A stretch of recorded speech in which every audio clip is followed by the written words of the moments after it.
So Sadala Hitani says, do a collab. Okay. All right. Sure. Nothing's gonna stop me.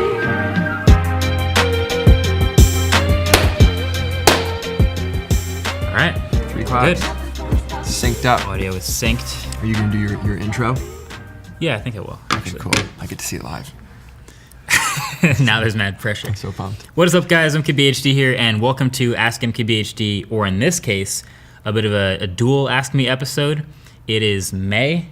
I asked you guys what you wanted to know on Twitter, and there are plenty of questions for both Mr. Peter McKinnon and I. We're just going to go through them and ask them, and hopefully they're good questions. My phone is melting right now. All right, that's a good start, because we'll have Yes. plenty to pick from. Okay, we got who is taller? Okay, so you can probably tell by Starts- this frame starts. right here. I'm clearly There you go. not quite as tall. You're about an inch taller than me in Yeah. standing height. but I'm I like think 6'4". I'm like 6'3", but like my torso must be mad small. So we should have like a frisbee showdown. For sure. Just like who do you think can jump higher? I'd give myself a slight edge there, Yeah. just because that's my game. Yeah, I That's don't what I I don't do. do sports at all either. Fair. So that's probably you. Let's go with this one. I really love this one. What's the first app that you open in the morning? First app I open every day on my phone is Flamingo for Twitter.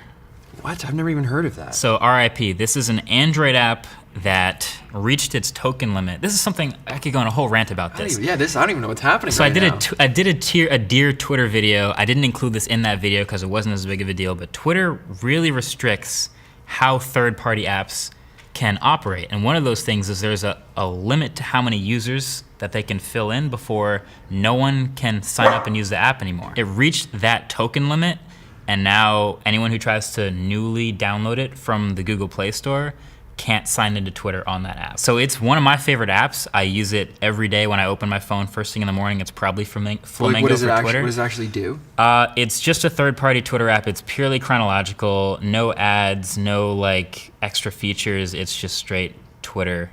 So it's like their in its version of purest Twitter. form, yeah. Because Twitter is always showing me like stuff you may have missed and misses some notifications. Chronological is just.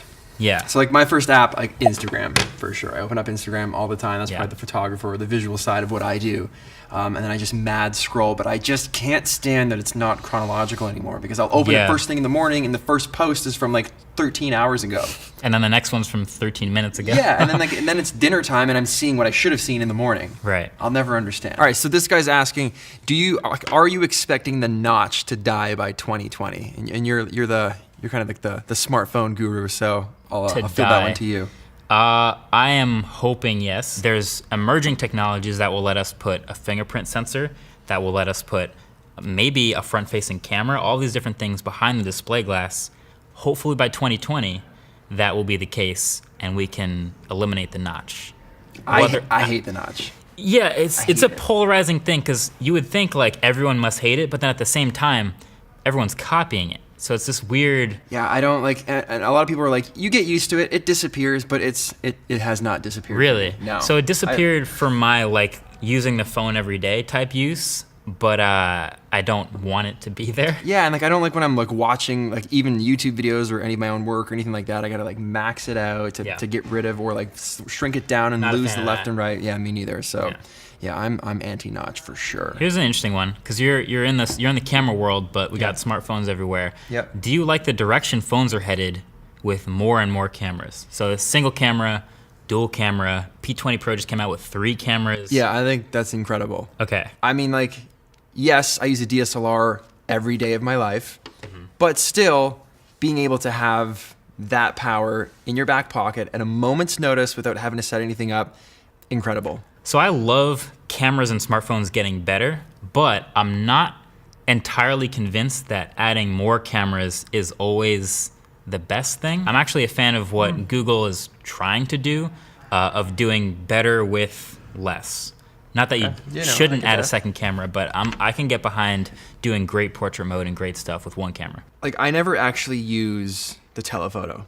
I'm very rarely like going to take a photo and punch in. Like I would just physically move in closer. Move in, and if I can't, or I like just don't take it. zoom. Yeah. Yeah. So how many people really like need that second lens? It's like I would say like if it was just gone tomorrow, like if I woke up and the second camera had just been removed, from the hardware, I probably wouldn't even notice for like a few months. I'd be like, oh, where'd my camera's gone? Here's a fun one though. LG came out with the G7, and they've done this in the history of their phones with a super wide angle camera. Are you a fan of that? Yes, that's, I think, way more useful because you're in a small space. You want to capture something really, really cool that's happening in front of you, but you can't because you open up your camera and you're like looking at someone's eyeball. Yeah, I think the wide angle Way LG more does useful. is fundamentally more useful than the telephoto that may sometimes not even get used. Yeah, totally agree with that. Do you ever feel like technology is advancing so fast that one day you won't be able to actually keep up with it? I got scared of that. Yeah. I get scared of that. Like I get scared of two things when I get old, which is I love driving. Will I become that old guy in the middle lane that everyone the goes, road. "What are you doing?" Yeah, why do you have a license? I'm so scared of that. Take my license away if I become that guy.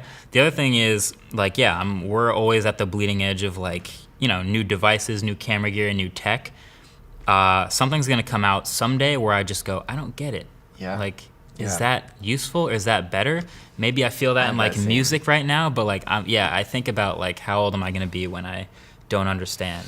I think about that with editing, actually. Like, there's some times where I want to achieve something in my post-production workflow, and I'm like, how would I do that? And they're like, oh, just motion track this to that. I'm like, I don't even know what that means, and should I know what that means? And is it weird that all these younger kids are doing that like effortlessly, and I can't even pronounce the word that I resort to a lot of YouTube tutorials in that case. Like, Yeah. that's how I learned to edit in the first place. Is Premiere, didn't know how to use it, got it, watched a lot of videos on what, and I'll never learn everything you can do in Premiere and After Effects, but that's where I learn a lot. You edit on Final Cut though, right? I'm a Final Cut editor. I'm a Premiere editor.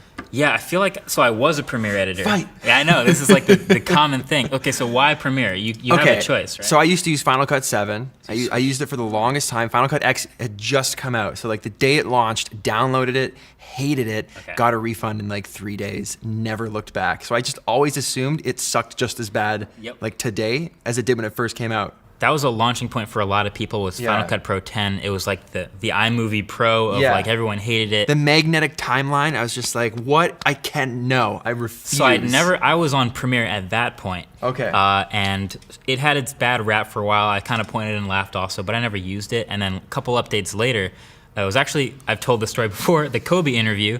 I was editing in Premiere on a MacBook Pro.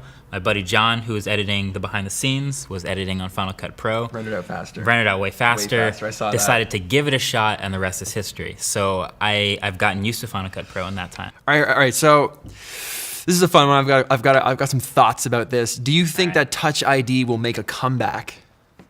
Comeback. Okay, so on one hand, yes. On the other hand, no. It's a two-sided answer again. When Apple does something like this, where they just ditch a technology, they ditched the fingerprint reader. Usually they never go back. I miss it. Usually they never go back, and a lot of people do miss it. But also, a lot of technologies have been developing with, like we talked about, that ability to put a fingerprint sensor under the glass.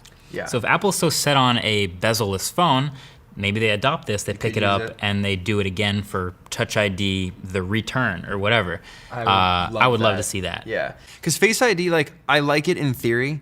Just look at your phone and you don't have to push anything. But more times than not, it's like almost put me in more like dangerous situations, like walking into the street and like I'm driving and I try to just like look at it. I've always got to put my code in at the wrong times, and then it's just super frustrating. That was one of those things I didn't, the first impressions, I was just kind of getting used to holding it, just unlocking it or whatever. As you use the phone, you find more and more situations where it's weirdly uncomfortable, like driving. Your eyes have to look at the phone to unlock it. So holding it up like this in front of the road is the most dangerous thing you can do. Don't do that. There's all kinds of little things you find like that. It's on your desk and you're editing, right? You're just having a great day, and then like, you want to unlock it. It lights up. Yep, I literally did that in my video. Like I had to lean over in. It's crazy. There's a bunch. I feel like it's not as fast. I used to just pick up my phone, thumb was there, boom, press, swipe. Like it's instant. I didn't even think about it because it was just the button already. So I just already there. Unlocked it. Yeah. Maybe Apple will bring that back. Let's hope they do. All right, I got one. Most underrated bit of tech in your tech bag. I'm guessing your tech bag is your camera bag. Yeah, that'd be my camera bag. Yeah. I'll start with this one. So it's funny. I always put this little. I use this all the time, and I put it in a lot of videos. And every time it's in a video, people are always like, "What is that? And where can I get it?" Which is just kind of like proof of concept that either just like flies over everyone's head or it goes under the radar. Yeah, but it's this tiny little LED light. Charges by USB. It's super bright. I gaff tape this to the roof. I tape it to like under the underside of cars. That's it. It comes with gels, so I can like actually change the color cast. And this thing just comes off, magnets back on. You've changed the light. Charges by USB. It's incredible. So I would say this is probably the most underrated bit of tech in my bag, just because it's one of those things that, like, when you realize that you need it, and you're like, oh, I have that little. It's like it's perfect. Yeah. Yeah. So for me, this backpack back here, the only stuff I have in my backpack are my MacBook Pro, the charger, the case it's in, and my water bottle. I have an addition to that. Okay. Do this. What about this? I have that. This is a must-have. I have an adapter, This is a a little must-have. dongle for so SD card reader because the MacBook Pro doesn't have one. Yep. Yeah. Okay, so we got. What's your worst camera purchase decision? Because you have a lot of cameras. Yeah, worst camera purchase decision. Yeah. Most of my purchases are pretty well researched and well thought out. course, So yeah. I've seen the reviews. I kind of know what I'm getting into. There So had to have been some like impulse, like lapse of judgment sale. there's plenty of like impulse buys but I usually end up loving those because that's why I Okay. got into them. But I'm gonna point back here at it's way up in the corner, the Nest Cam. Oh. It's not even a camera purchase decision. No, that counts. That counts. But Totally counts. I feel the need to bring it up. I tweeted about this a little while ago. People will get on my case for it because I should know this already, but Nest doesn't record any of the history of the camera until you buy a Nest subscription for every single camera. I have a Nest subscription on a different camera. It does not apply to this one. Yeah. TV over here fell off the wall. I said, I need to Sorry see about this. how that happened. And I went and I go to scroll back, and I have all kinds of complaints about the app and how it makes it look like you might And it's be always able lagging. to. It's lagging, and I'm like, when's Yeah. it gonna load? I clearly have the history. By the time it loads, the dude's already in your house stealing your things. So it looks weird. So we bought the subscription when we realized we had to for this camera again, and it erased the entire history of what the camera had ever recorded. That What? I regret not buying earlier. Oh, man. Nest does not record any, and they don't have to. It's their business model. Yep. $50 for every single subscription. But yeah, I regret not buying the Nest subscription to see how exactly the wallpaper TV fell off the wall. I don't like that those don't come with a wall mount. That's my beef. Yeah, they're just little stands. There's no wall on mount. those little magnets. Okay, so Trent Damon, this could be about anything, but he says, "Who do you got in the NBA playoffs?" I'll just I translate just saw that. I'll translate that to, what sports are you into? I know you're from Toronto, but like, yeah. I got the watch. Raptors in the playoffs. that's fair. And fair. full disclosure, like 2 weeks ago, I was texting Marques, and I was headed to DC for a Raptors game. Yeah. Against the Wizards. It's the Wizards, right? Yes. It was my first. I've never seen a basketball game. It was my first time ever watching one. It was That's amazing. a good first game to watch. It was so great. Yeah. Thoroughly enjoyed it. Are they So- still in it? They're still in it. Oh, wicked Raptors. For now, they're down 0. They're down 2-0 to Cleveland, so that's going to be a fun. Oh, it's down hole 2 to now? climb out of. Yeah, they just lost last night, like That's too worse bad. than before. But too bad. I got Houston still. I've said this in like 2 different Q&As, but yeah. it's a pretty exciting time in the season. I like hockey. Yeah. Not just because I'm Canadian. I just like how fast paced it is. Okay. Yeah, being at the games, it's just like it happens. Like, especially if you're right on the glass and they're just. I like sports that transition quickly between offense and defense. I Yeah. play Ultimate Frisbee. It's like that all the time. Yeah. Soccer's like that. Hockey's like that. Basketball's like that. Fast paced. I can't watch golf. I can't watch football. I can't watch football either. Can't watch baseball. No, well, football takes like another whole Netflix series to finish. Like it's Yeah. just lot. forever. So that's where I'm at with sports. Yeah. All right. Here's a good question. Maybe the last one. Is there any tech you wish you could build? I'm gonna twist this one Okay. because he said like a rocket or something, but I'm gonna say like people ask me all the time if you could build your own smartphone, would you do it? And it's tough because I don't know if I could control all the pieces and there's a lot of trade-offs. But if you could build your own like dream camera for your style, would it be something that already exists, or would you like Frankenstein together some sort of? I feel like I go to a Hybrid. place that would never be possible. Like Yeah. Like I would love to have some kind of like Bluetooth connectivity to my eyes to be able Okay. to like I see. control everything with my Yeah. eyes. But no, like I don't think. I don't think that much about the gear. Like it's kind of just a tool for me, and I use it there are little things. I can't recall them right now, but like there's always a little thing that's like, oh, that'd be better if it wasn't there. I would love to shoot with a red camera and everything it does well, and then just grab C200 dual pixel autofocus and put it in there.